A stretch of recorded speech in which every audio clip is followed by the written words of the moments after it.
So our first DLC offering is called First Strike. It releases February 1st. It has 5 new levels in it, 4 brand new multiplayer maps, as well as a zombie level called Ascension. Kowloon is inspired by the single-player campaign level that was also set in Kowloon City, China, but the actual design and the layout and the geometry in the map is built from the ground up for MP. Kowloon is the only map that has zip lines, which will allow players to quickly get from point A to point B. The trade-off to that is that you're completely exposed while you're on the zip line. You can't use your weapon. It's going to get you to your location much faster, but there's also the risk that you're going to get shot.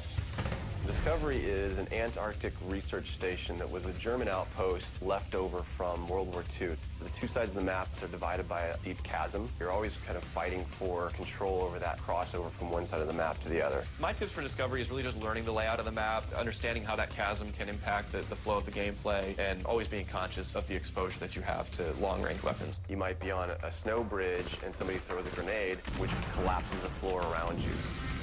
Our large map is Berlin Wall. This focuses on the checkpoint Charlie area of Berlin. It puts you fighting on the two different sides of the wall. So you've got East Berlin versus West Berlin kind of thing going. Berlin Wall has certain attributes about it that if you use it right, you're going to have the competitive edge over your opponents. It has a lot of very long view distances. It's a really great map for snipers. There's some good high points, some good elevation there. And one of the unique aspects about Berlin Wall is that there's the no man's land in the middle. You can take the risk of going through no man's land to get a faster route, but there's a good chance you're going to get mowed down by the auto turrets.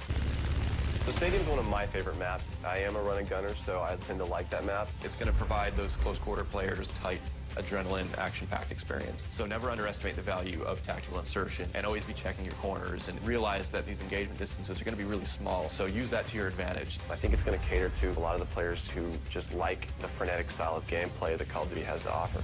One of the big agendas with this map pack is we wanted to listen to the feedback that people have been giving about all the maps they've been playing with the release of the game. They want more verticality, more sniper opportunities. They really love the interactivity that we did. These are components that we wanted to bring back in a pretty big way in the first DLC offering. First Strike is going to be available February 1st for 1,200 Microsoft points, and it'll be available on Xbox 360 first.